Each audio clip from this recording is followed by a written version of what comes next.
జ్ఞాపకం చేసుకొని ప్రభువా సహాయము చేయండి, నిలిచిన పని ప్రారంభించబడడానికై కృప చూపండి.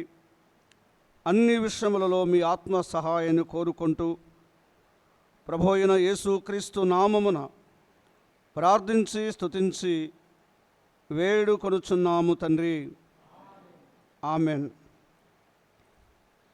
మంచిది ప్రియులారా, పోయిన 2 వారాల క్రిందట దినవృత్తాంతులు రాసిన గ్రంథములో 11వ అధ్యాయములో 3 వ్యక్తులు ఉండగా ఆ 3 సైనికులలో 2 గురించి మనం ఆలోచిస్తూ వచ్చాం. మొదటిగా మనము లేఖన భాగాలలో అబీసయిని గురించి విన్నాం. అతడు ఈట చేత పొందిన జయమును గురించి, దేవుడు తనను ఎలా బలపరిచాడో, ఈటే అనగా వాక్యమునకు సంకేతమని, ఖడ్గమునకు, ఆత్మస్వన ఖడ్గమునకు సంకేతమని మనము ధ్యానిస్తూ వచ్చాం. మనం గమనిస్తూ ఉన్నప్పుడు ఈ కంసేలు గురించి ఒక చిన్న లేఖనాల అనుభవాన్ని నేర్చుకున్నాం. అందులో గమనిస్తూ ఉండగా మూడవదిగా యెహోయాదా కుమారుడైన బెనయా కనబడుతున్నాడు. బెనయా ఇతడు కూడా దావీదు యొద్ద ఆ సైనికుడుగా ఉన్నవాడు. ఆ యుద్ధ రంగములో దావీదు యొద్ద సైన్యాధిపతిగా ఉన్నవాడుగా లేఖనాలలో గమనిస్తూ ఉన్నాం. మనం ఈ వాక్య భాగంలో గమనిస్తున్నప్పుడు యెహోయాదా అనగా బయలుపరచువాడు. నిజముగా ఏదైనా బయలుపరిచేది దేవుడే. దేవుని చేత బయలుపరచబడినప్పుడు, దేవుని చేత అందించబడినప్పుడు మనందరి జీవితాలలో గొప్ప జయమును పొందుతాము. ఈ లేఖనాలలో గమనిస్తూ ఉన్నప్పుడు అందుకు సరిపడే ఒక లేఖనాన్ని చదువుకుందాం. ఆమోసు గ్రంథం 3వ అధ్యాయం. ఆమోసు గ్రంథం 3వ అధ్యాయం దయతో 7వ వచనాన్ని మనము చదువుకుందాం. ఆమోసు గ్రంథం 3వ అధ్యాయం 7వ వచనాన్ని చదువుకుందాం. తీసిన సోదరులు చదవండి. తన సేవకుడైన ప్రవక్తలకు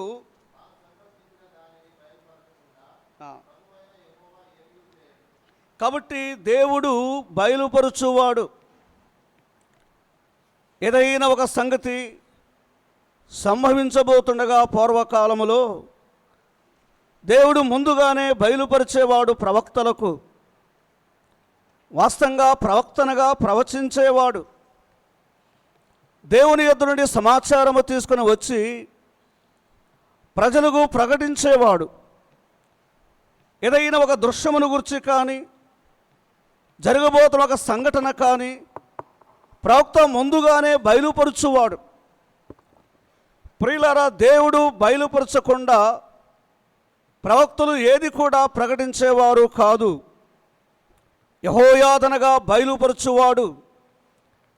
మనందరి జీవితాలలో ప్రవచించేవాడు, బయలుపరచువాడు. కొత్త నిబంధన కాలములో పరిశుద్ధాత్మ దేవుడు ఆయన ఏదైతే బయలుపరుస్తాడో దాన్ని అంగీకరించినప్పుడు మన జీవితాలకు క్షేమమున్నది, మన జీవితాలకు ప్రయోజనం ఉన్నది. అందుకే యెహోయాదనగా బయలుపరచువాడు అన్నాడు. ప్రవక్తలు దేవుడు బయలుపరిచినప్పుడే ప్రకటించేవారు.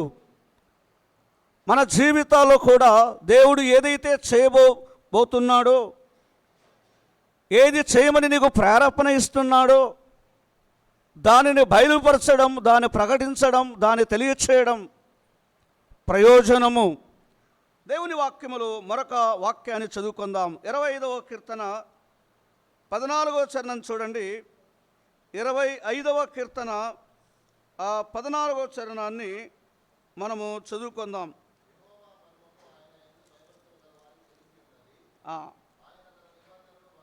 యెహోవా మర్మము ఆయనయందు భయభక్తులు గల వారికి తెలుస్తున్నది, ఆయన తన నిబంధన వారికి తెలియచేయును. దేవుడు ఒక ప్రేరేపణ ఎవరికి కలిగిస్తాడు?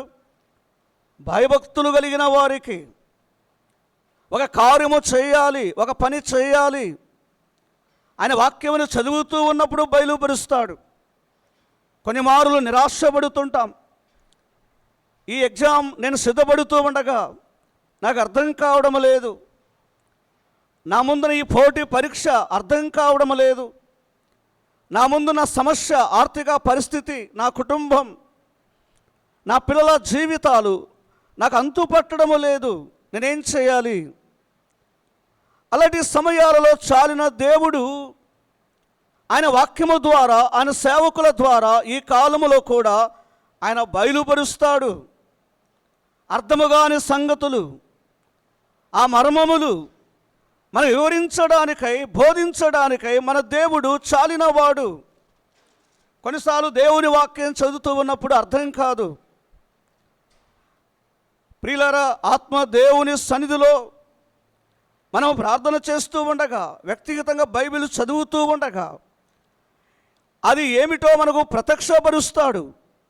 ఆయన మర్మములు తెలియచేయు దేవుడు, అర్థము కాని సంగతులు బోధించే దేవుడు. నీ జ్ఞానమునకు, నా జ్ఞానమునకు, మన తెలివికి అంతుపట్టనివి వివరించడానికై పరిశుద్ధాత్మ దేవుడు సామర్థ్యము గలవాడు. పాత నిబంధన కాలములో ఆయన ప్రవక్తల ద్వారా, ఆయన సేవకుల ద్వారా, ఆయన దైవజనుల ద్వారా ఏమి సంభవించబోతున్నదో బయలుపరిచేవాడు. ఈ సంఘకాలములో పరిశుద్ధాత్మ దేవుడు రానున్న కాలమును గురించి, రానున్న భవిష్యత్తును గురించి తన వాక్యము ద్వారా ఆయన వివరిస్తాడు. ఎవరికి తెలియచేస్తాడు ఈ మర్మములు? ఆయన ఎవరి ద్వారా బయలుపరుస్తాడు కదా? లేఖనాలు గమనిస్తూ ఉండగా యెహోవాయందు భయభక్తులు గల వారికి. యెహోవాయందు భయభక్తులు అనగా మనకు అర్థము అనేకసార్లు ఎరుగుదుము. దేవుని యందు భయభక్తులు కలిగి ఉండడమే చెడుతనమును విసర్జించడము. అలాంటి భయభక్తులు కలిగిన వారు జ్ఞానము గలవారు, వారు తెలివిని, వివేకమును సంపాదించుకున్నవారు. ఈలోక జ్ఞానము దేవుని ఎదుట అది ఎలా ఉందనగా ఆ వెర్రిగా ఉన్నది కదండి. శాస్త్రవేత్తలు, పాండిత్యము గలవారు ఈ భూలోకములో ఎంతోమంది దేవుని జ్ఞానము దగ్గర ఓడిపోయారు. దేవుని జ్ఞానము చేతనే ఈవేళ ఈ ప్రపంచంలో మనం వాడుతున్న ప్రతి వస్తువులు కూడా ఆయన ఇచ్చిన జ్ఞానము చేతనే చేయబడుతున్నాయి. అలాగే యెహోయాదా అనగా దేవుని చేత బయలుపరచబడువాడు. నీకు ఏదైనా దేవుడు ఒక కార్యమును బయలుపరిచినప్పుడు దాన్ని తెలియచేయాలి, మౌనిగా ఉండకూడదు. చాలాసార్లు మన ఆత్మీయ జీవితంలో పరిచర్య లేని వారముగా, క్రియలు లేని వారముగా, విశ్వాసము లేని వారముగా, దేవుని కొరకు నిష్ప్రయోజకులుగా ఉన్నాము. ఆయన గ్రంథమును చదివితే నీ మధ్యలో యవనస్తులు ఉన్నారా? ఆయన నీకు బయలుపరుస్తాడు, వారికి ఎలాగున్న సువార్త ప్రకటించాలో. చాలామందికి జ్ఞానం ఉన్నది, తెలివి ఉన్నది, టాలెంట్స్ ఉన్నది, అయితే ఎలా ఉన్నారు? దేవుడు అందించే సందేశానికి వారు లోబడ్డము లేదు, నిలబడ్డము లేదు, ఉపయోగకరంగా లేరు. ప్రియులారా, నీ యవన జీవితాన్ని వ్యర్థం చేయొద్దు. సహోదరుడా, సోదరి, నీకు ఆరోగ్యం ఉన్నప్పుడే, నీకు బలం ఉన్నప్పుడే దేవుడు బయలుపరిచే వర్తమానం ప్రకటించాలి. ఆరాధనలో సిద్ధపడాలి, ప్రభు ప్రేమను పంచాలి, నీ ప్రభును జ్ఞాపకం చేసుకోవాలి, ఆయన ఔన్నత్యాన్ని, ఆయన గొప్పతనాన్ని. మౌనిగా ఉండడం అపవాది నీ పెదవులను కట్టివేశాడు. నీవు ప్రార్థన చేయకుండా, స్తోత్రాలు చెల్లించకుండా, గ్రంథము చదవకుండా నీ ఆత్మీయ వయస్సు ఎంత? ఇంకా మౌనిగానే ఉంటావా? నీ ప్రభువు కొరకై పనిచేయవా? బయలుపరుస్తుండగా, ప్రేరేపణిస్తుండగా, టాలెంట్ ఉండగా, జ్ఞానం ఉండగా, అనుభవం ఉండగా ఎందుకు నీకు ఆ భయం? నువ్వెందుకు ఆందోళన, నిరాశ? అంటే నీ జీవితంలో ఆనందు భయభక్తులు లేవా? దేవుని కొరకై నిలబడాలి, దేవుని కొరకై నిలబడాలి, భయభక్తులు కలిగి జీవించాలి. దేవుడిచ్చింది సంఘములో, సమాజములో మనము బయలుపరచాలి. దేవుడు బయలుపరచువాడు. మర్మములు అర్థం కానివి దేవుని వాక్యం తెలియజేస్తుంది. ఇర్మియా 33:3లో నీవు నాకు మొరపెట్టుము, గూఢమైన సంగతులు నేను నీకు తెలియచేస్తాను. 66 గ్రంథాలు మనకు అర్థం కావు. మనం ఆ గ్రంథాన్ని చక్కగా చదవడం, ధ్యానించడం, పఠించడం, మాటి మాటికి దేవుని కొరకు ఒక పని చేయాలని, నువ్వు వాడబడాలని, నువ్వు బయలుపరచాలని, నువ్వు ప్రకటించాలని ప్రభు నిన్ను రక్షించాడు. ఎందుకు సిగ్గుపడుతున్నావు? ఎందుకు మౌనిగా ఉంటున్నావు? యెహోయాదా అలా కాదు, ఆమోసు అలా కాదు. ఆమోసు ఎవరు? చాలా విద్యావేత్తనా బ్రదర్?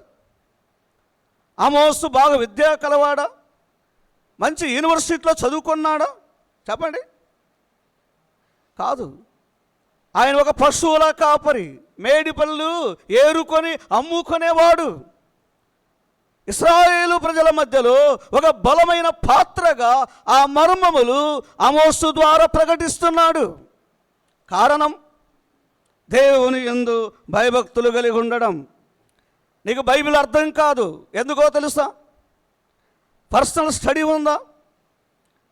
పుస్తకాలు అనుదినము చదువుతున్నావు, నీ ఎడ్యుకేషన్లో మంచి శాతము తేవాలని, ఉత్తరీత తేవాలని, మంచిదే. మరి నిన్ను ప్రేమించిన దేవుని గ్రంథమును చదవాలి కదా. ఎందుకు ఆ నిర్లక్ష్యం, ఆ వైఖరి? మన జీవితాలకు క్షేమము ఉండాలి అంటే గ్రంథం చదవాలి. మర్మాలు అర్థం కావాలంటే చదవాలి. దేవునికి సమయం ఇవ్వాలి. చాలాసార్లు మనం దేవునికి సమయము ఇవ్వడము లేదు. యెహోయాదా దేవుని చేత బయలుపరచబడువాడు, మర్మములు ప్రకటించువాడు, తెలియచేవాడు. ఎవరనగా యెహోవా యందు భయభక్తులు గలవారు. దేవుని వాక్యములో చూడండి, మనం చదువుకున్న భాగములో ఇక్కడ బెనయా కనబడుతున్నాడు. బెనయా వారి కుమారుడు, సైనికుడు. యెహోయాదా కుమారుడు బెనయా దావీదు యొద్ద ఒక నమ్మకమైన సైనికుడుగా ఉన్నాడు. అయితే ఈ భాగంలో గమనిస్తూ ఉండగా బెనయా అనగా కట్టువాడు. బెనయా అనగా అర్థమేంటి? ఆ కట్టువాడు. ఇవాళ గమనించాలి, దేవుడు కట్టువాడని గమనించాలి. ప్రియులారా, వాక్య భాగంలో ఒక మాట చదువుకుందాం. చూడండి, 127వ కీర్తన మొదటి చరణం.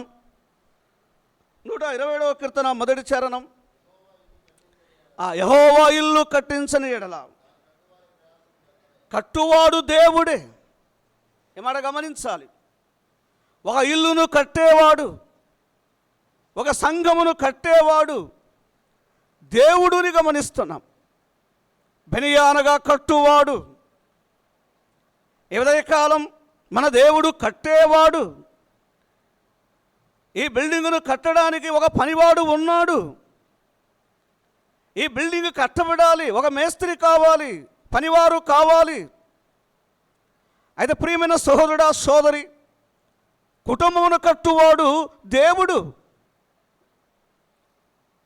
ఆయన కట్టువాడని గమనించాలి. ఉదయకాలంలో కట్టేది నీవు నేను కాదు. ఉదాహరణ, యవన బిడ్డలు ఉన్నారు, వారి జీవితాలలో ఒక కుటుంబముగా కట్టేవాడు దేవుడే.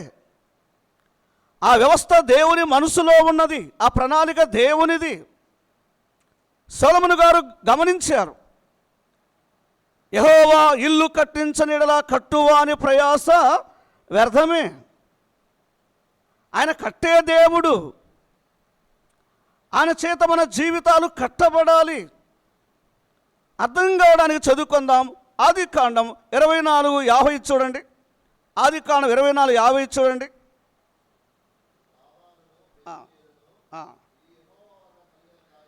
కాబట్టి ఒక కార్యము దేవుడు చేయాలి. ఒక యవనస్తునికి, ఒక యవనస్తురాలకు, వారిని ఒక కుటుంబముగా, వారి భార్యాభర్తలుగా ఒక ఇల్లుగా కట్టేవాడు దేవుడే. ఇస్సాకు రిబెకా జీవితంలో ఆ కార్యము జరిగించిన వాడు దేవుడు. ఒక యవనస్తుడు, ఒక యవనస్తురాలు, ఒక కుటుంబంగా కట్టబడాలంటే దేవుడు పూనుకోవాలి. ఆ కార్యము చేయవాడు దేవుడే. దేవుని చిత్తాన్ని అర్థం చేసుకున్నప్పుడు ఆయన చేత ఆ కుటుంబాలు కట్టబడుతాయి. ఒక యవనుడిగా, ఒక యవనస్తురాలుగా మీరు ప్రభువు హృదయం ఇచ్చినప్పుడు తగిన కాలమందు ఆయన మీ జీవితాలను కట్టేవాడుగా ఉన్నాడు. ప్రారంభంలో ఆదాములను ఒక ఇల్లుగా కట్టినవాడు దేవుడు. అది మనుషుల్లో నుండి వచ్చింది కాదు కదా, అది దేవుని ప్రణాళిక, దేవుని సంకల్పం. అది దేవుని హృదయంలో నుండి వచ్చింది. ఒక బిల్డింగ్ కట్టే ఒక పనివాడు ఉన్నాడు. అయితే ఈ ఉదయకాలం కుటుంబాన్ని కట్టేవాడు దేవుడే. అందుకే బెనియా కట్టువాడు, ఆయన చేత కార్యాలు జరిగించేవాడు. గ్రంథములో ఒక మాట చదువుకుందాం. మత్తయి సువార్త 16:18 చూడండి. 16:18 చూడండి.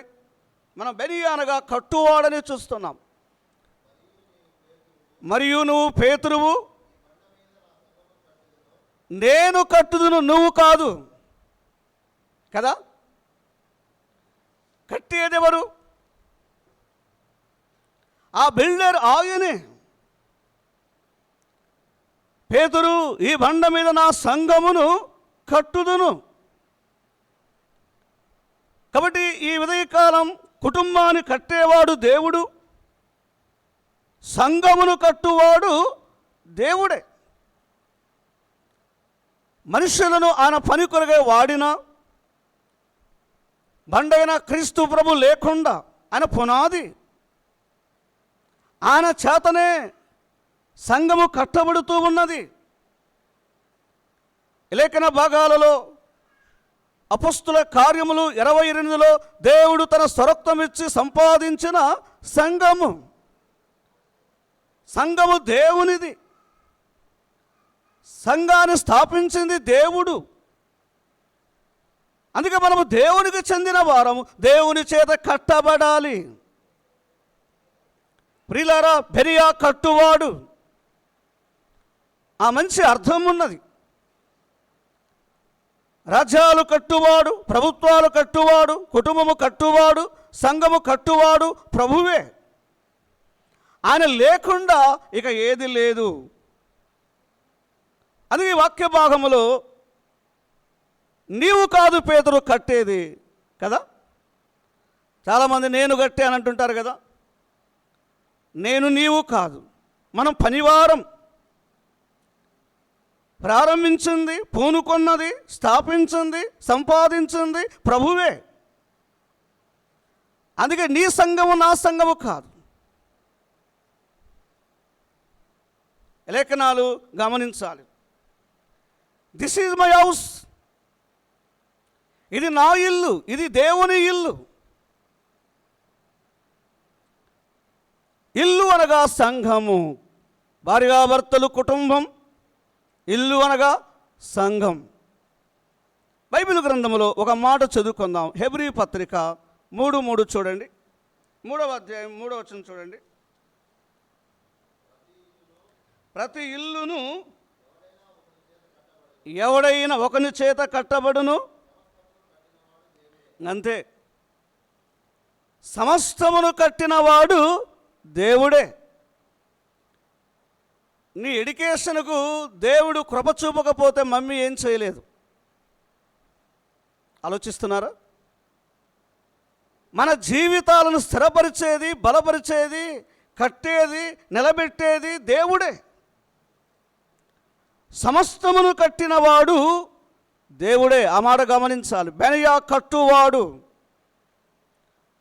ప్రియులారా, మనం పనివారమే. ప్రభు మన చేత పని జరిగిస్తాడు, వాడుకుంటాడు. వాడుకునేటప్పుడు దాగొద్దు. ఆయన చేత నువ్వు వాడబడాలి. ప్రభు నిన్ను వాడుకోవాలని ఇష్టపడుతున్నప్పుడు నువ్వు దాచుకోవద్దు. నీ ద్వారా ఒక పని జరగాలి, ఒక కార్యము జరగాలి అని ప్రభు నిన్ను వాడుకొని ఇష్టపడుతున్నప్పుడు నువ్వు ఆయన ఎద్దుకు వస్తే ఆయన నీ చేత ఆ పని జరిగిస్తాడు. నేను చేయలేను, వాస్తవమే. ఆయన చేపించగలడు, ఆయన చేయగలడు, ఆయన నిలబెట్టగలడు, ఆయన వాడుకోగలడు. సమస్తమును కట్టినవాడు దేవుడే. ఇది మానవుని జ్ఞానము చేత, మానవుని బలము చేత, మానవుని యొక్క నైపుణ్య చేత సంఘము కట్టడానికి వీలు లేదు. ఆయన స్వరక్తముతో కట్టాడు, ఆయన ప్రాణము పెట్టాడు. కలుగునుగా కంటే అలా కలగలేదండి. ఆకాశం భూమిలాగా మానవుని చేతులతో చేశాడు. అయితే మానవుని రక్షణ కొరకై ఆయన తన్ను తానుగా సమర్పించుకున్నాడు. ఆయన చేతనే సంఘము భూమి మీద కట్టబడి ఉన్నది. దయతో ఒక మాట చదువుకుందాం. కీర్తన గ్రంథం చూడండి, 37వ కీర్తన 23వ చరణం. 37వ కీర్తన 23 చూడండి.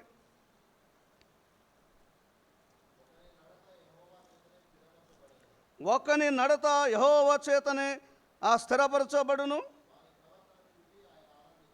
వాని ప్రవర్తన చూచి ఆయన ఆనందించును. ఈ లేఖనాలు చదవండి. 24లో కూడా యెహోవా అతడి చేయి పట్టుకొని ఉన్నాడు గనుక అతడు నేలను పడినను లేవలేక ఉండాడు. మనకి ఇక్కడ ఏమర్థమవుతుంది? మన ప్రవర్తన స్థిరపరిచి బలపరిచి కట్టువాడు దేవుడే.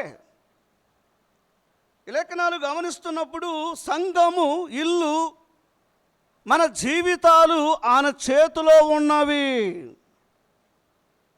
మన జీవితాలు, ఇల్లు అనగా అది మన జీవితాన్ని సూచిస్తుంది. మన జీవితాన్ని స్థిరపరిచి నిలబెట్టి కట్టువాడు దేవుడే. అందుకే ఉదయకాలం మనము దేవుని చేతిలో ఉండాలి. మనం ఇష్టం వచ్చేడు ఉంటే ఒక సరైన సైనికుడిగా, ఒక సరైన యోధుడుగా, ఒక సరైన ప్రతినిధిగా, ఒక సరైన రాయబారిగా ప్రభువు చేత నువ్వు వాడబడలేవు. నువ్వు ఆయన చేతిలో ఉంటే చాలు. మన ఇష్టము కాదు, దేవుని ఇష్టం. మన చిత్తము కాదు, దేవుని చిత్తం. అంతే కదా? అసలు దేవుని చిత్తం మనకు అర్థం కావాలండి.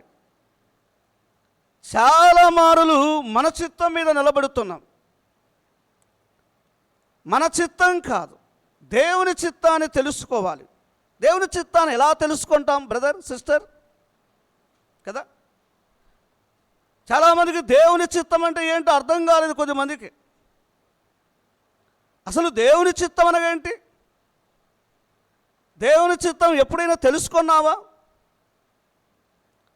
అనేక సార్లు దేవుని చిత్తము కాకుండానే మన చిత్తానికి మనం లోబడుతున్నాం. ఒక ఇల్లు కట్టబడాలి, దేవుని చిత్తము కావాలి, అవును కదా? ఒక సంఘము నిర్మించబడాలి, దేవుని చిత్తము కావాలి. మనం అంటున్నాం విల్లింగ్ ఆఫ్ గాడ్ అని. అంటే మనకి ఇష్టమైనప్పుడు అది కుదరదు. మన జీవితాలు కూలిపోకుండా ఉండాలంటే దేవుని చేత కట్టబడాలి, దేవుని చేతిలో ఉండాలి, దేవుని నిర్మాణములో ఉండాలి. To form. నిన్ను చేసింది దేవుడు, నీవు కాదు. నీవు చేసుకోలేదు, ఆయన చేతులతో చేయబడ్డావు, అవునా కదా? మనంతకు మనమే అనేక సార్లు నిర్మాణకర్తలుగా కనబడుతాం. పొరపాటు. ఒక సైనికుడుగా ఉండాలి, వాడబడాలి, అది దేవుని చిత్తం. అంతే కదా? ఒక సేవకుడు, ఒక సంఘ నాయకుడు, ఒక పరిచారకుడు, అది దేవుని చిత్తమై ఉండాలి. ఆ చిత్తాన్ని మన జీవితాలలో ఉపయోగించుకోవాలి, అవునా కదా? కొన్నిసార్లు దేవుని చిత్తం ఉంటుంది కానీ మనం ఏం చేస్తాం చెప్పండి? మనం ఉపయోగించుకోవడం లేదు. ఇంకా దేవుని చిత్తం, దేవుని చిత్తం, దేవుని చిత్తం అనే లాస్ట్ లోకం నుండి కూడా వెళ్ళిపోతున్నారు పని చేయకుండా. దావీదు దగ్గర ఒక నమ్మకమైన సైనికుడు. అందుకే బెనియాను గురించి ఈ లేఖన భాగాలలో మనం గమనిస్తున్నాం. చూడండి 11వ అధ్యాయం దయతో 22వ వచనం చూడండి. 22వ వచనం, దినవృత్తాంతాల గ్రంథం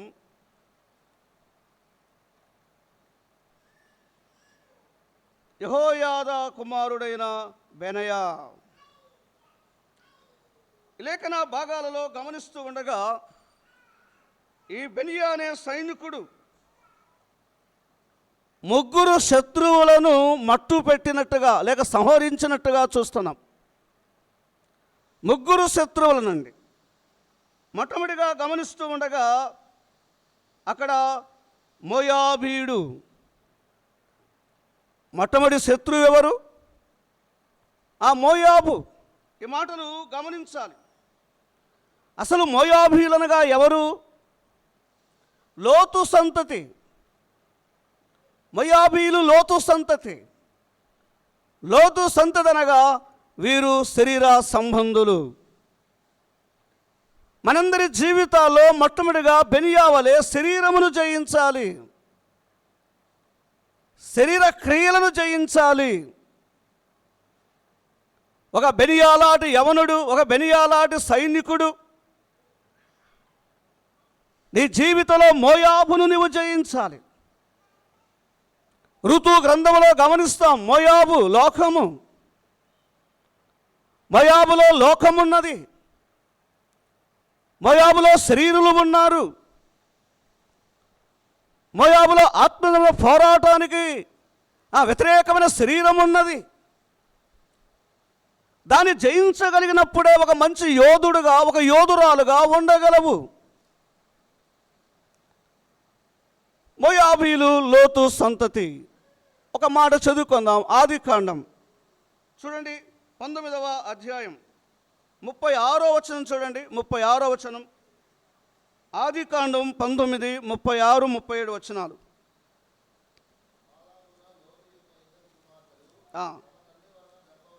ప్రియులరా, ఈ లేఖనాలు గమనిస్తే వారు శరీర సంబంధులు, అక్రమముగా జీవించువారు, దైవ చిత్తానికి విరుద్ధముగా ఉన్నవారు. 36, 37 వచనాలలో మనం ఎరుగుదాం. ఆ మాటలు చాలా పర్యాలు మనం చదువుకున్నాం. మోయాబీలు లోతు సంతతి. ఆ పేరు మనం చూస్తాం. ఒకడు మోయాబీయుడు, ఒకడు అమోనీయుడు. అయితే ఈ లేఖనాలు గమనిస్తూ ఉన్నప్పుడు శరీరం అనే కోరికలను మన ఆత్మీయ జీవితంలో జయించలేకపోతే ఆ క్రీస్తు ప్రభువు కొరకై నీవు నేను చక్కగా నిలబడలేము. ఒక పవిత్రంగా జీవించాలి, ఒక సాక్ష్యం కలిగి జీవించాలి. ఈ శరీరమును మనము జయించాలి. బెనియా మోయాబీలను జయించాడు. దైవ గ్రంథాన బైబిల్లో చూడండి, గలతీయులకు రాసిన పత్రిక 3వ అధ్యాయం 3వ వచనాన్ని చూడండి.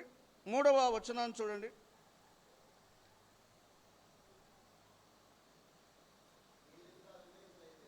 మీరింత అవివేకులైతరా, మొదట ఆత్మానుసారముగా ప్రారంభించి, ప్రియులారా, చాలామంది ఓటమి చెందడానికి, విజయం పోగొట్టుకోవడానికి కారణం ఏమిటి? ప్రారంభంలో భక్తి కలిగిన వారే, ప్రార్థనాపరులే, నమ్మకస్తులే, దేవునందు భయభక్తుల వారే, చెడుతను విసర్జించిన వారే. అనేక మారులు మోయాబు లోకము చేత ఆకర్షింపబడుతున్నారు. ఈ శరీరానుసారంగా ప్రవర్తిస్తే మన ఆత్మీయ జీవితంలో క్రీస్తు కొరకు నిలబడలేము. మొదట ఆత్మీయంగా ప్రారంభించారు, క్రమక్రమేణా ఏమయ్యారు? విశ్వసించిన విశ్వాసులు కూడా ఆ శరీరానుసారంగా ప్రవర్తిస్తున్నారు, ఆత్మానుసారంగా జీవించలేకపోతున్నారు. బెనియా శరీర కోరికలను జయించాడు, మోయాబు మీద జయము పొందాడు. ఆత్మానుసారం నడవాలి అంటే ఈ శరీర కోరికలను నేను జయించాలి. అపవిత్రతకు దూరముగా ఉండాలి. పవిత్రులుగా మనము జీవించాలంటే ముందు వీటిని జయించాలి. బెనియా ఆ సైనికుడు వీటిని జయించిన వాడుగా చూస్తున్నాం. ఒకవేళ దానికి బానిసలైతే చూడండి, రోమాపత్రిక 8వ అధ్యాయం 12-13 వచనాలు. రోమాపత్రిక 8వ అధ్యాయం 12-13 వచనాలు చూడండి. రోమీలకు రాసిన పత్రిక 8వ అధ్యాయం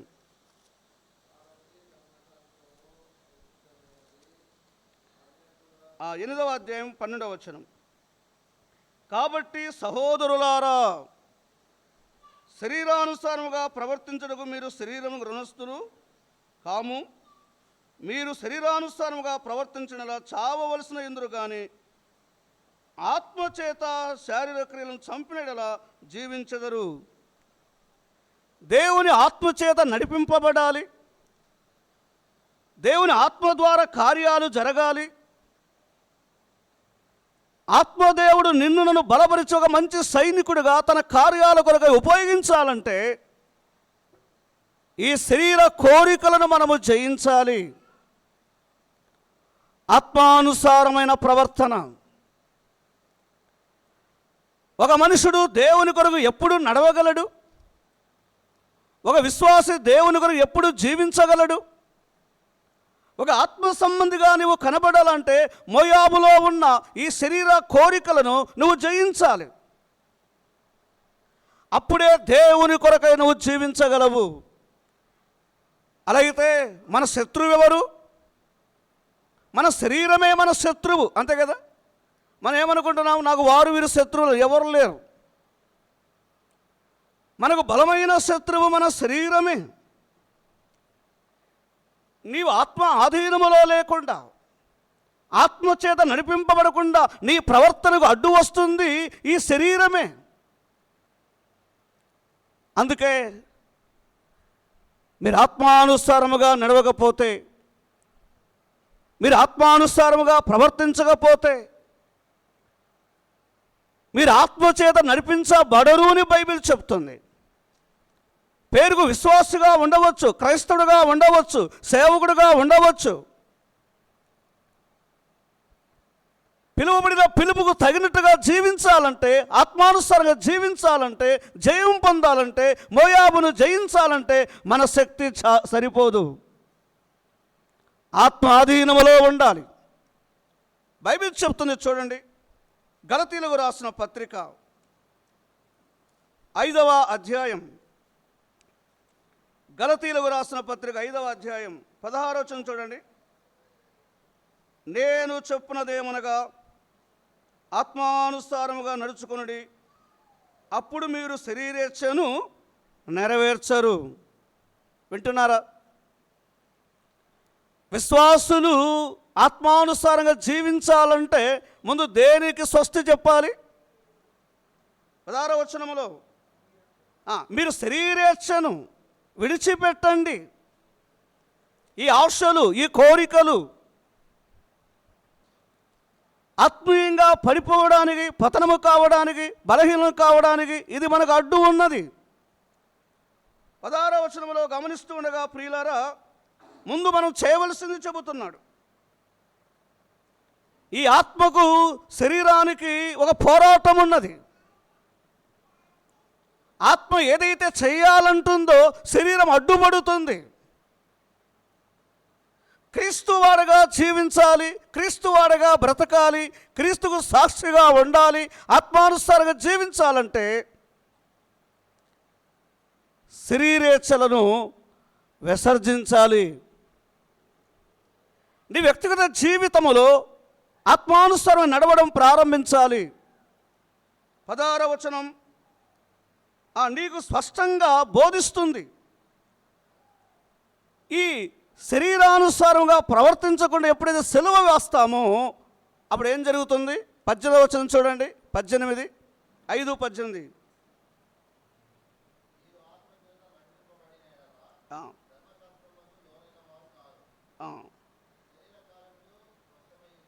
అలాగితే గమనిస్తూ ఉన్నప్పుడు ఆత్మచేత నడిపించబడాలంటే వాక్ ఇన్ ద స్పిరిట్, ఆత్మ ద్వారా, ఆత్మ నందు పరిశుద్ధాత్మ దేవుడు నిన్ను నడిపించాలి అంటే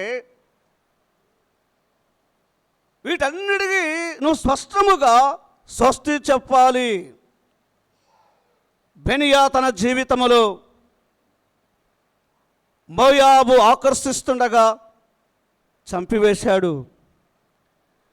ఈరోజు మన కుటుంబాలను, మన పిల్లలను, క్రైస్తవ్యాన్ని ఆకర్షించేది మోయాబు. వింటున్నారా? ఆకర్షించేది ఐగుప్తు, ఆకర్షించేది సొదొమ, ఆకర్షించేది కయీను ప్రపంచం. ఓ భక్తి కలిగిన సేవకులను మిరింగివేస్తుంది కయీను లోకం. అది కాను 4:4 మృంగివేసేది కయీను ప్రపంచమే. దుర్మార్గులు నడిపించేది సొదొమలాంటి ప్రపంచమే. మీరు ఆదికాండం 19వ అధ్యాయం చదివితే అర్థమవుతుంది సొదొమ ఎంత భయంకరమైనదో. బెనియా సులువుగా దేవుని శక్తి చేత ఆత్మ ఆధీనములో ఉండి మోయాబును జయించాడు. కొలస్సై 3:5 చూడండి. కొలస్సై 3:5 చూడండి. త్వరగా మనం ముందుకెళ్దాం. కొలస్సై పత్రిక 3వ అధ్యాయం 5వ వచనం చూడండి.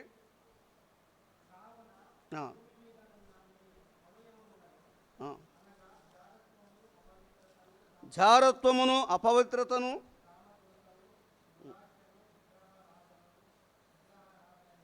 కాబట్టి వీటన్నిటిని చంపివేయాలి.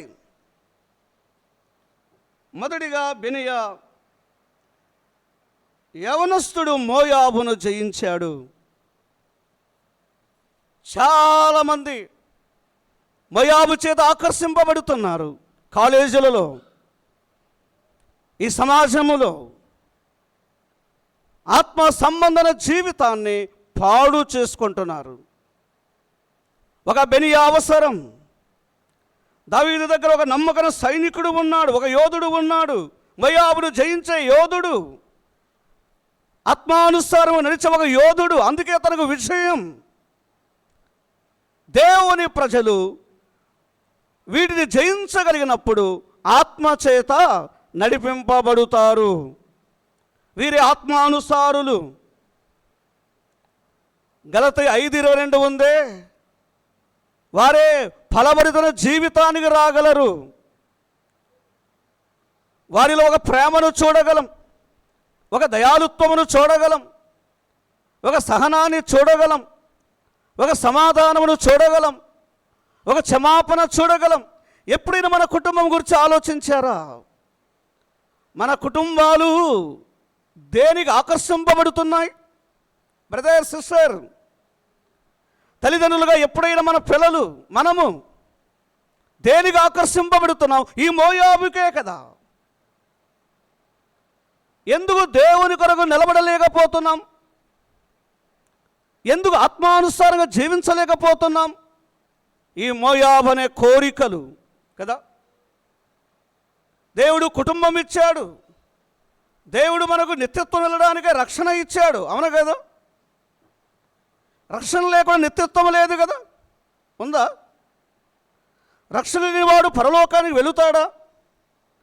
మరి రక్షణ పొందినవాడు దినదినమును ఆత్మానుసారంగా నడుస్తూ వీటిని జయించాలి.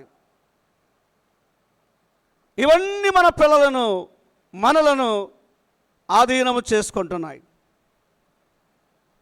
ఎప్పుడైనా నీ జీవితంలో ఆలోచించావా? అది ఎంత నీ జీవితాన్ని నష్టపరుస్తుంది?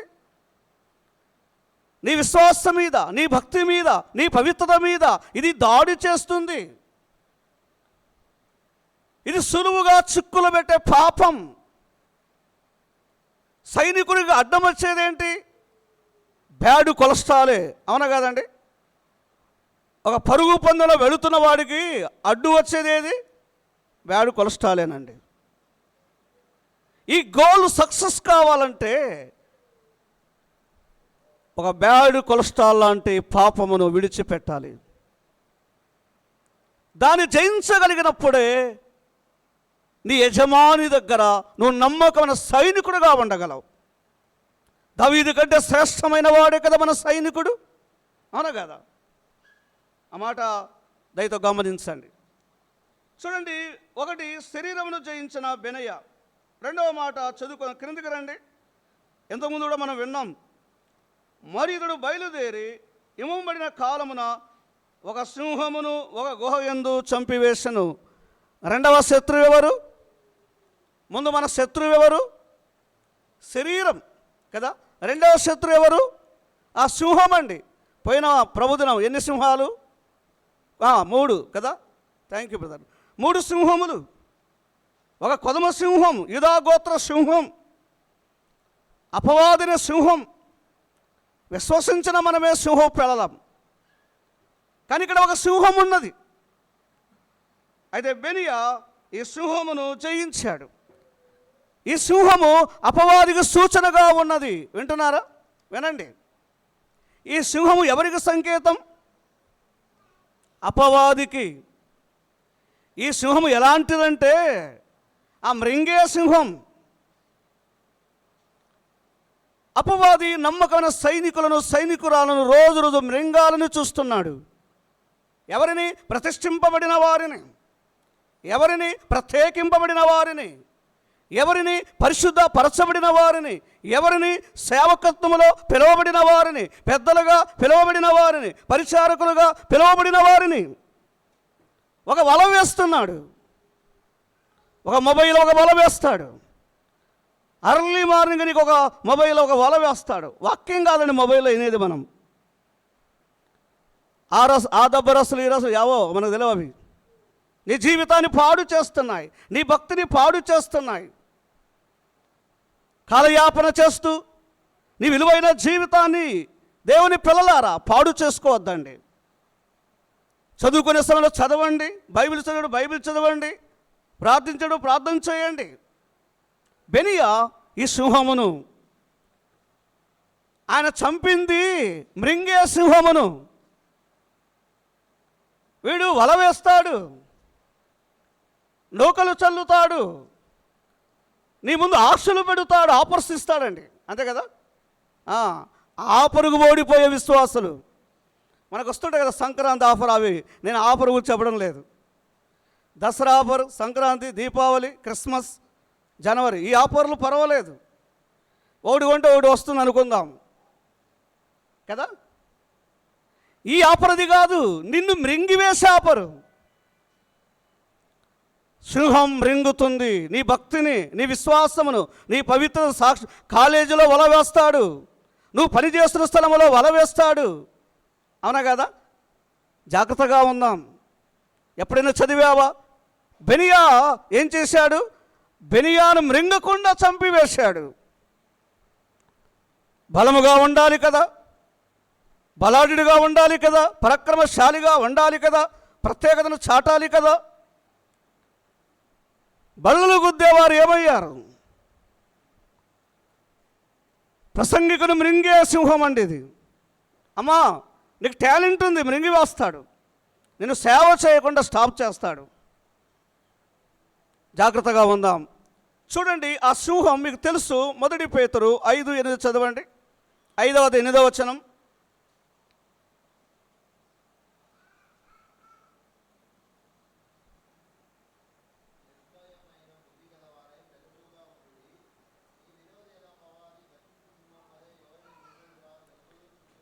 డైలీ తను చేసే ప్రోగ్రాం ఇదే.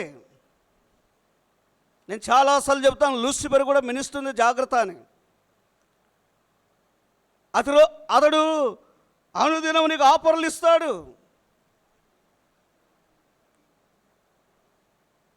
పర్వాలేదు అన్నట్టుగా అనిపిస్తాడు. చాలామందిని మృంగివేశాడు. బలమైన వారినే, భక్తి కలిగిన వారినే, ప్రార్థనా పరులనే, దేవుని పక్షముగా యుద్ధ వీరులనే ఎవరినైనా మృంగగలడు. చూడండి ఎట్లా మృంగుతాడు.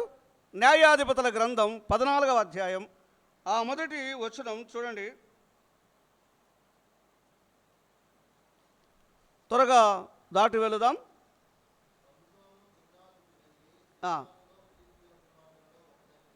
ఆ చూచాను అట్లా స్టార్ట్ చేస్తాడు. చూడటమేనండి కదా. ఎలా అవుతుంది? 16వ అధ్యాయం చదవండి, 16వ అధ్యాయం చదవండి, మొదటి వచనం చదవండి.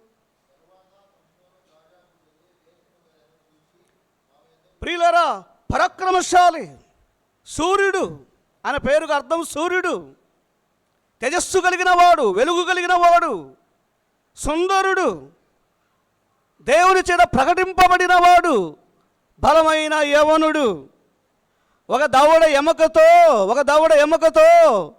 ఒక గాడిద దవడ ఎముకతో ఎంతమంది చంపాడు? 1000 మందిని. దేవుని శక్తితో వాడబడిన సంసోను, ఆత్మచేత బలపరచబడిన సంసోను, పరాక్రమశాలి ఏమయ్యాడు? ఈ చిన్న విషయంలో ఆఫర్ కదా. సంసోను జీవితంలో బలాఢ్యుడే కానీ, పరాక్రమశాలుడే కానీ, యుద్ధశాలే కానీ, కోరుకొన్నవాడే కానీ ఆఫరిచ్చి కనులు పోగొట్టాడు. అర్థమైందా బ్రదర్, సిస్టర్? సంసోనుకు కనులు లేకుండా చేసే ఆఫర్ అంతేది. బలవంతుని బలహీనునిగా చేశాడు. బెనియా సింహమును చంపాడు. 1 మోయాబును జయించాడు. 2 అంటే శరీరమును జయించాడు. 2 అపవాది మీద జయము పొందిన సంసోను. బెనియా శరీరమును జయించాడు. బెనియా అపవాదిని కూడా,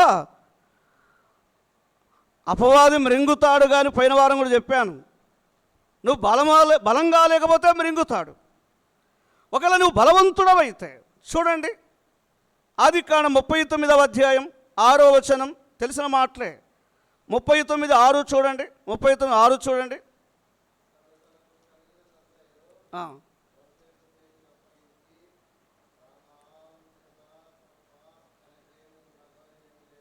ఆ 12వ వచనం.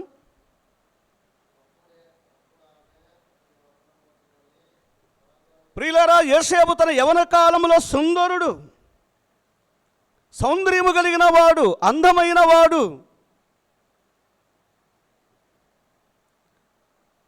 భక్తి కలిగిన వాడు. బెనియా ఐగుప్తులో ఏముందంట? ఐగుప్తులో ఏముంది? ఐగుప్తు అంటే బ్రదర్,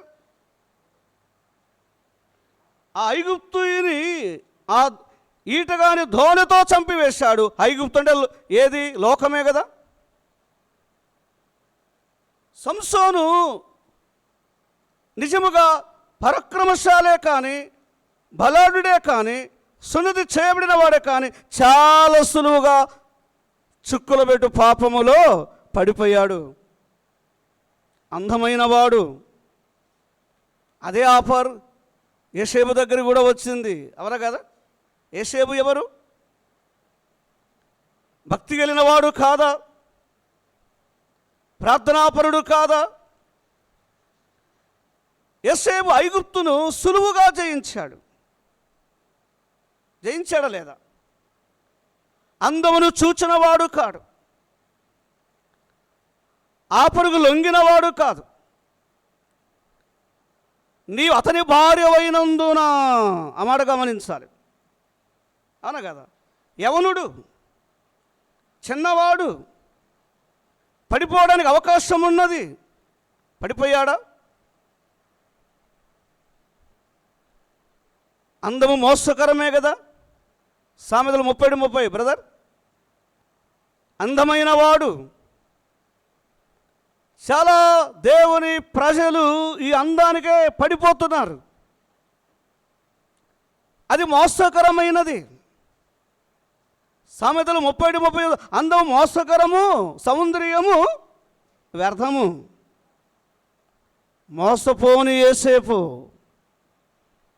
ఐగుప్తును జయించిన యోసేపు. సంసోను సింహం చేతికి దొరికాడా లేదా? యోసేపు దొరకలేదండి. ప్రత్యేకతను చాటుకొన్నాడు. నేను దేవుని వాడను, ఈ పాపం ఎలా చేయగలను? నా అంతరంగంలో పరిశుద్ధుడికి తప్ప ఎవరికి చోటు లేదు. యోసేపును ఒక క్రీస్తు పోలికలో చూడాలంటే అంత సులువు కాదు.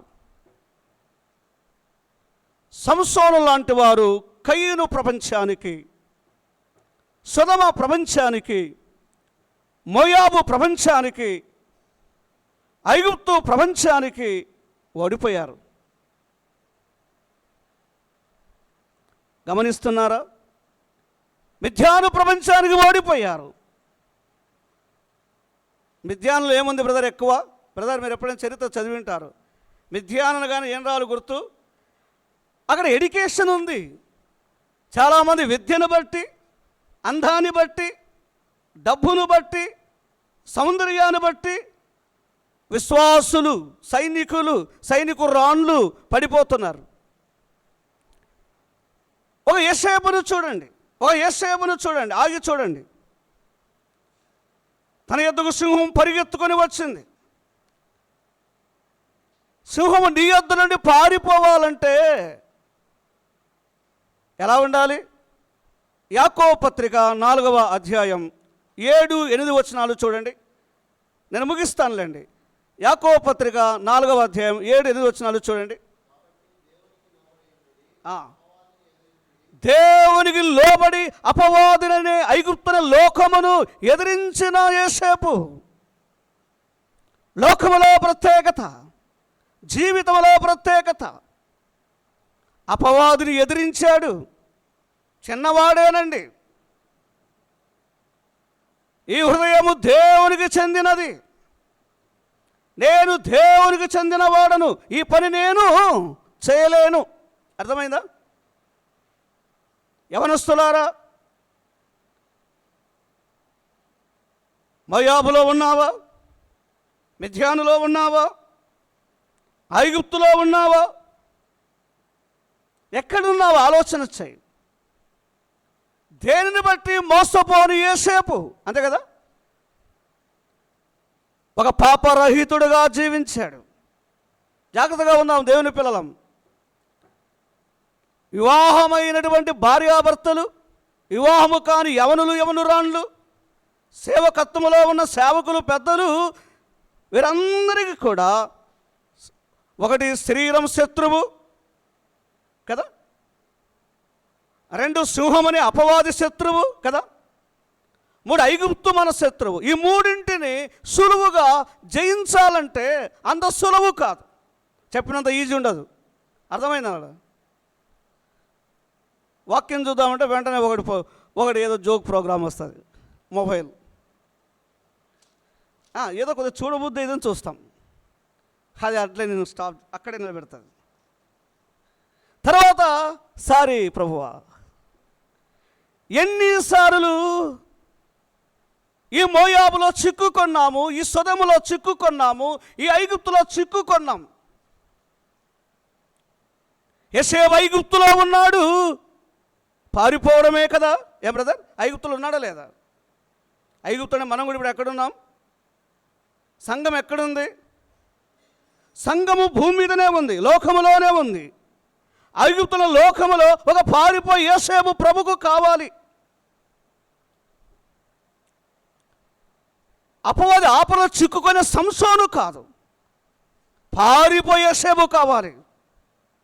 జయించే ఒక బెనియా కావాలి, అంతే కదా, ఒక బెనియా కావాలి. కుటుంబాలు, భార్యాభర్తలు అండర్స్టాండింగ్ లేకపోతే కారణం శరీరం, అపవాది, లోకం, ఈ 3 కలిసి ప్రభుకు దూరం చేస్తున్నాయి. అంతే కదండి. ఒకరిద్దరు ఆరాధన కలిసి వచ్చేవారు, ఇప్పుడు రావడం లేదు. మాటలు లేవు, ఇద్దరికి మాటలు లేవు. పిల్లలతో సరైన సంబంధం లేదు తల్లిదండ్రులకు. ఎంత బాధాకరం. జాగ్రత్తగా ఉందాం. ఒక భక్తి కలిగిన తల్లి ఉంటే, ఒక హన్నా లాంటి తల్లి ఉంటే, ఒక యోకోబెదు తల్లి ఉంటే ఆ కుటుంబం ఎంత బాగుంటుంది. ఒక సమూయేలును తయారు చేయొచ్చు, అవునా కదా. ఒక యోసేపును తయారు చేయొచ్చు. యోసేపు తల్లి పేరేమి? బ్రదర్? యేసేపు తల్లి పేరు అది. Thank you sister.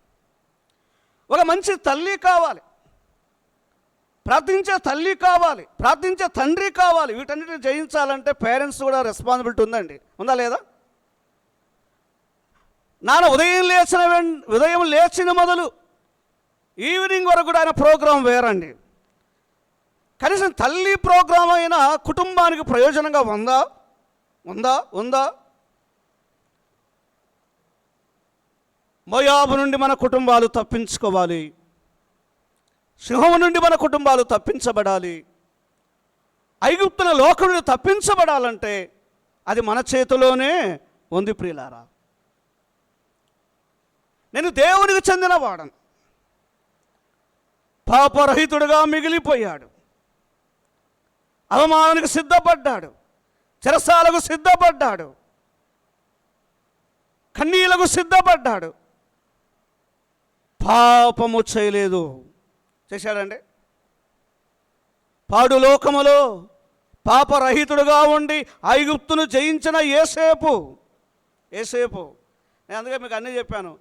ఐగుప్తు, మోయాబు, మిద్యాన్ కదా, కయీను ప్రపంచం. అలాంటి భక్తి లేని ప్రపంచములో ఒక భక్తి కలిగిన యేసేపు, ఒక భక్తి కలిగిన దానియేలు. బబులోను, నేను మర్చిపోయాను, బబులోను కూడా ప్రపంచమే, అవునా కదా? బబులోనులో దానియేలు ఉన్నాడా లేదా? పవిత్రుడుగా ఉన్నాడు. కయీను ప్రపంచంలో భక్తి కలిగి ఒక హనోకు ఉన్నాడా లేదా? ఒక నోవా, ఒక ఏబేలు, అంతే కదండి. వారు కాపాడుకున్నారా లేదా? కష్టం టీవీ చూడకుండా అంటే ఇంకా నేనేం చేయలేను. సీరియల్ చూడకుండా బ్రతకాలనంటే నేనేం చేయలేను. నువ్వు ఒక యేసేపు కావాలి, ఒక బెనియావు కావాలి, ఒక దానియేలు కావాలంటే ఇవి దాటుకొని రావాలి. ముగిస్తున్నాను. ఇవన్నీ మనకు ఆఫర్సే కానీ వీటి మీద జయం పొందిన ఒక యేసేపు. ఆహారం ఒకరు ఓడిపోలేదే దానియేలు కదండి, ఓడిపోయాడా? కాబట్టి జాగ్రత్తగా ఉందాం. చదువుకున్న భాగములో ఐగుప్తును జయించిన బెనయా యవన కుటుంబాలు, అనుభవం కలిగిన కుటుంబాలు, పరిచర్యలో ఉన్న కుటుంబాలు. మనకు శరీరం ఒక శత్రువు, మనకు అపవాది ఒక శత్రువు, ఈ ఐగుప్తు మన శత్రువు. మనమేం బాగుండాలనుకుంటున్నాం, కానీ మన మీద ఇది యుద్ధం ప్రకటిస్తుంది. జాగ్రత్త కలిగి ఉందాం. 2 మాటలు చదువుకొని ప్రార్థన చేసుకుందాం. దేవుని వాక్యములో దయతో చూడండి. యోహాను రాసిన మొదటి పత్రిక 5వ అధ్యాయం 4-5 వచనాలు చూడండి. 4-5 వచనాలు చూడండి.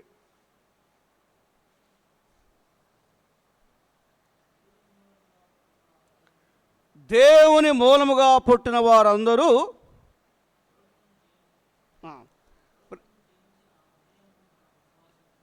ప్రియులారా, వారు లోకమును జయించారు. ఈ లోకమును జయించడానికి వారికి ఎలా సాధ్యమైంది? దేవుని మూలముగా పుట్టిన వారందరూ లోకమును జయించుదురు. లోకమును జయించిన విజయము మన విశ్వాసమే. మనకేముండాలి?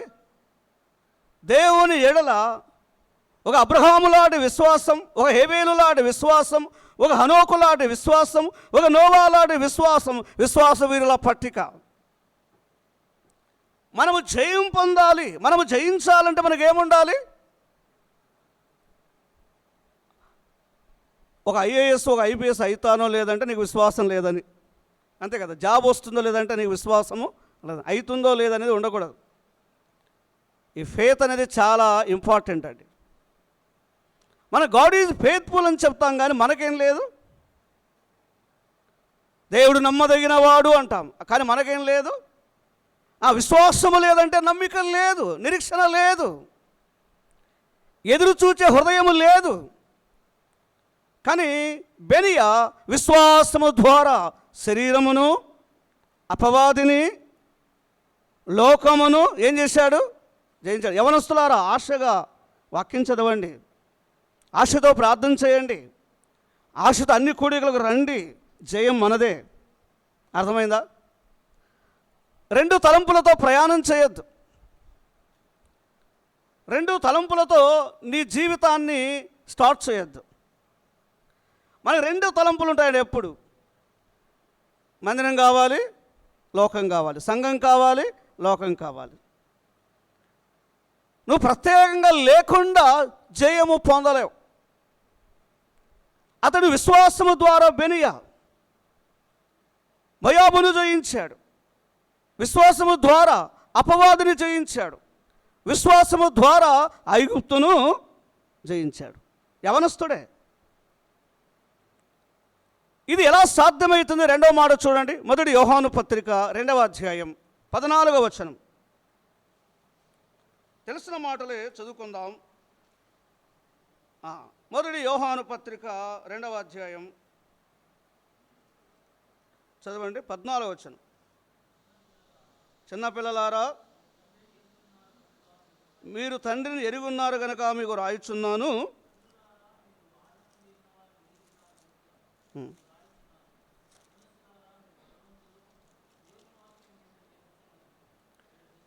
విశ్వాసం ఉండాలి, రెండు దేవుని వాక్యమును కలిగి ఉండాలి. 3 స్టెప్స్ చెప్పాడు అక్కడ. ఒకటి, పిల్లలారా. చిన్నపిల్లలారంటే అమ్మా అయ్యా, చిన్నపిల్లలారంటే కొత్తగా నమ్ముకున్న విశ్వాసులారా. వారికి కొంచెం అనుభవం తక్కువ ఉంటుంది. ఒక పిల్లర్, చిన్నపిల్లలు. రెండో స్టెప్ ఏమన్నాడు? యవనస్తులారా. ఇంకా కొంత అనుభవం వచ్చింది, మధ్య వయసు. తండ్రులారా, ఇంకా చాలా అనుభవం కలిగిన వారు. 3 స్టెప్పులు ఉంటాయండి. నమ్మినప్పుడు, పుట్టినప్పుడు ఎలా ఉన్నావు అలాగే ఉన్నామని కూడా ఏం ప్రయోజనం లేదు. కొద్దిమంది మందిరానికి వస్తున్నాయని ప్రయోజనం లేదండి. బాధపడొద్దండి. ప్రయోజనం ఉండాలా లేదా? ఒక తండ్రికి ఒక కుమారుడు కుమార్తె పుడితే వాడు ఎన్ని ఏళ్ళున పుట్టినప్పుడు ఎట్లున్నాడు అట్లే ఉన్నాడు అనుకోండి. అమ్మ నాన్న హ్యాపీ అవుతారా చెప్పండి? మనందరం ఏమనుకుంటాం? నీ కొడుకు కూతురు ఒక టాలెంట్ చూపుతుంటే నువ్వు చాలా హ్యాపీ అవుతుంటావు. అవునా కదా? పుట్టినరోజు పిల్లలు ఎట్లున్నారో అలాగే ఉన్నారనుకోండి, ఏ పేరెంట్స్ కూడా సంతోషపడరు. వాళ్ళు అనుకున్నారు ఏంటంటే వీడు ఎందుకు పుట్టాడు అనుకుంటారు. అసలు వీడు పుట్టి నాకు సమస్య తెచ్చాడు అంటారు కొద్దిమంది. అవి అనకూడదు కానీ, అవునా కదా? క్రీస్తులో జన్మించిన మన ఎడల పరిశుద్ధాత్మ దేవుణ్ణి దుఃఖపెడుతున్నామా? మనను ప్రత్యేకించిన మన ప్రియ ప్రభువును దుఃఖపెడుతున్నామా? పిల్లలారా, యవనస్తులారా, తండ్రులారా, మన యందు వాక్యము కలిగి ఉంటే మోయాబును, అపవాదిని, ఐగుప్తున లోకమును సులువుగా జయిస్తాం. మనందరికీ బెనియాలాంటి జయము లేకపోవడం కారణం ఏంటంటే ఈ 3 లేవు. అంతే కదా? మనకేం లేదు? ప్రత్యేకత, విశ్వాసం, వాక్యం. అవునా కదా? ఈ 3 ఉండాలి.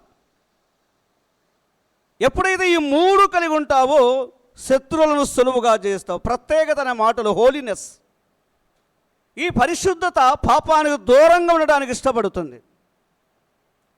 2 విశ్వాసం, ఎంత కష్టం వచ్చినా దేవుని చూచే విశ్వాసం. వాక్యము చేతనే ఆదరించబడడం. ఈ 3 విశ్వాసం కలిగినప్పుడు ఈ 3ంటిని సులువుగా బెనియా జీవితంలో జయం. పరిశుద్ధత, విశ్వాసం, వాక్యం. ఆ చివరి మాట చదువుకొని ప్రార్థన చేసుకుందాము. 25వ వచనం చదవండి. 25వ వచనం చదవండి. మొదటి దినవృత్తాంత గ్రంథం 11:25. 30 మందిలోనూ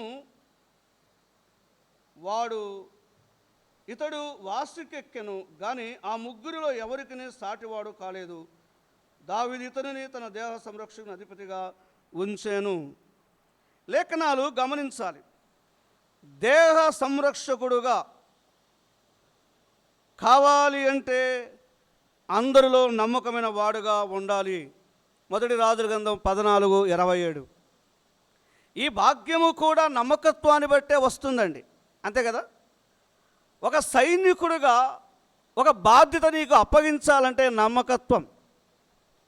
మరి కుడికలో ఇంకా ఎవరైనా ప్రభు నమ్ముకోకపోతే, యవనుడా యవనస్తురాలా, మోయాబనే కోరికలను బట్టి అపవాది చేత ఆకర్షింపబడి ఐగుప్తులో ఉన్నటువంటి అందాన్ని బట్టి విలువైన జీవితాన్ని పాడు చేసుకోవద్దు. ఒక దినము రాబోతుంది, అది నిత్యత్వం, సదాకాలము దేవుడితో ఉండే భాగ్యం. ఈ అందం, ఈ సౌందర్యం, ఈ డబ్బు, ఈ విద్య నీ నిత్యత్వాన్ని కొనుపోలేవు. ఇవి తాత్కాలికమైనవి. ఇవన్నీ కూడా ఇవి విడిచిపెట్టి వెళ్ళాలి. అందుకే ఆ దినము రాకముందే నమ్మని వారు ప్రభు అయిన యేసుక్రీస్తునందు విశ్వాసం ఉంచండి. ప్రభు మిమ్మల్ని దర్శించి ఉచితముగా మీకు రక్షణ, ఆత్మశాంతి, దేవుని కుమారులుగా కుమార్తెల అధికారం, ఈ లోకం నుండి వెడలిపోతే రాబోయే నరకం, అగ్ని తప్పిస్తాడు. నిత్యము సదాకాలం దేవునితో మీరు జీవించవచ్చు. అటు ఆశ కలిగిన వారు ప్రభు అయిన యేసుక్రీస్తునందు విశ్వాసం ఉంచండి. మీరు మీ ఇంటి వారు రక్షణ పొందుతారు. ఇంతవరకు బోధించబడింది నమ్మిన మనమే. ఈ ముగ్గురు శత్రుల విషయంలో తల్లిదండ్రులుగా, పిల్లలుగా మనం కేర్ తీసుకోవాలి. అవునా కదా. మన ముందు శరీరం ఉంది, అపవాది ఉన్నాడు, ఐగుప్తు లోకం ఉంది. ఈ మూడు మన జీవితాలలో శత్రువులే. జాగ్రత్త కలిగి ఒక బెనియాలాగా సాగిపోటకై పరిశుద్ధాత్మ దేవుడు తన ఆత్మ సహాయాన్ని మనకు అందించును. దేవుడు ఈ లేఖనాలు మన కొరకై దీవించును. వెత్తబడిన వాక్యం మనలో పనిచేయడానికై ప్రేరేపింపబడిన వారు ప్రార్థన చేస్తారు.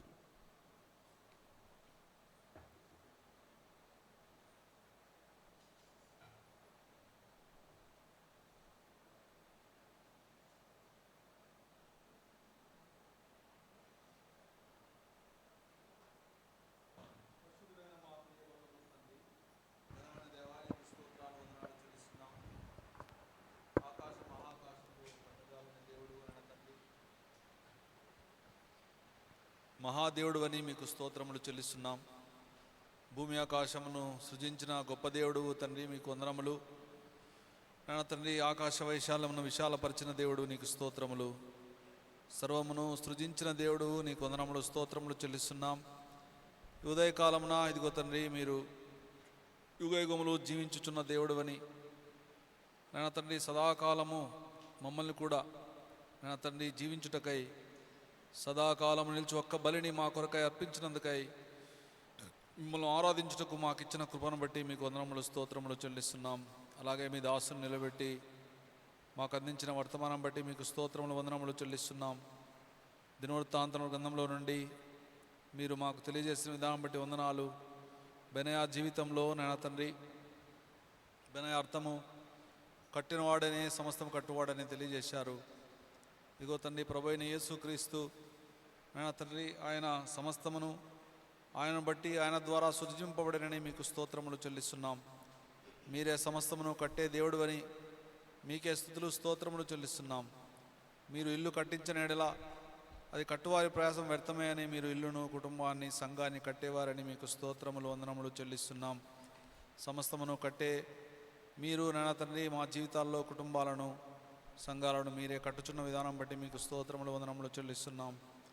నాయన అలాగే నాయన తండ్రి, శరీరము జయించిన వాడుగా మేము చూస్తుండగా నాయన తండ్రి, మేము ఆత్మానుసారంగా నాయన తండ్రి జీవిస్తే తండ్రి శరీర కోరికలను వాటిని జయిస్తామని మేము ఆత్మచేత నాయన తండ్రి నింపబడి ప్రతిదినము మేము నాయన తండ్రి ఆత్మతో నడుపబడుటకు సాయం చేయమని ప్రార్థిస్తున్నాం. సాయం చేయండి. ఆత్మను దుఃఖపెట్టక మేము నాయన తండ్రి శరీరానుసారంగా ప్రవర్తింపగా ఇదిగో తండ్రి శరీరమైన క్రియలను చంపుటకు మీరే సాయం చేయమని మీ సన్నిధిలో ప్రార్థిస్తున్నాం. కృప చూపండి. అలాగే ఇదిగో తండ్రి, అపవాది అనే గర్జించి సింహం తిరుగుతుండగా అపవాదిని జయించిన వాడుగా చూస్తుండగా మేము కూడా ఇదిగో తండ్రి అపవాదిని జయించే వారంగా మీ యొద్దకు వచ్చే వారంగా ఉండలాగిన సాయం చేయండి. అంత మాత్రమే కాదు, లోకమనే ఐగుప్తు బబులోనే ఇదిగో తండ్రి ఐగుప్తు నేను తండ్రి ఉంటుండగా మేము జయించే వారంగా ఉండులాగిన సాయం చేయండి. యోసేపు వలె దానియేలు వలె మేము జయించే జయ జీవితం జీవించుటకు మీరే సాయం చేయమని ప్రార్థిస్తున్నాం తండ్రి. సాయం చేయండి నాయన తండ్రి. ఈ జీవితంలో మేమందరము నాయన తండ్రి మీ కొరకై జీవించుటకు కృప చూపమని ప్రార్థిస్తున్నాం. సాయం చేయండి. అలాగే మీ దాసుని నిలబెట్టి అందించిన విధానం బట్టి వందనాలు, చక్కగా వాడుకోనమని ప్రార్థిస్తున్నాం. అలాగే నాయన తండ్రి వచ్చిన వారందరిని బట్టి మీకు స్తోత్రాలు నాయన తండ్రి. వారు వినిన వాక్యాన్ని హృదయంలో మేమందరం భద్రపరచుకొని జీవించుటకు మీ కృపా సాయం దయచేయమని ప్రార్థిస్తున్నాం తండ్రి. సాయం చేయండి. అంత మాత్రమే కాదు, ఇదిగో తండ్రి ఎవరైతే రాలేదో వారికి మరొకసారి నాయన తండ్రి మీరే నడిపించమని సమయం ఇవ్వమని ప్రార్థిస్తున్నాం. సాయం చేయండి. ఎవరైతే రక్షణ పొందలేదో ప్రభువైన యేసుక్రీస్తునందు విశ్వాసం ఉంచి సొంత రక్షకుడిగా అంగీకరించుకున్నట్టుకు వారి పాపములు కడగబడుటకు పరలోక రాజ్యము ఇదిగో తండ్రి వారు చేరుటకు మీరే సాయం చేయమని ప్రార్థిస్తూ ఇదిగో నాయన తండ్రి మేము వెళ్తుండగా ఇదిగో తండ్రి వినిన వాక్యాన్ని హృదయంలో భద్రపరుచుకొని విని ఫలించులాగన 30 60 100 ఫలించి మీ నామాన్ని మహిమ తెచ్చేవారముగా మమ్మల్ని చేయమని మీకే సమస్తమైన ఘనత మహిమ ప్రభావాలను ఆరోపిస్తూ మా ప్రభువును మా రక్షకుడైన యేసుక్రీస్తు నామమున స్తుతించి ప్రార్థించి అడిగి వేడుకొనుచున్నాం తండ్రి. ఆమెన్.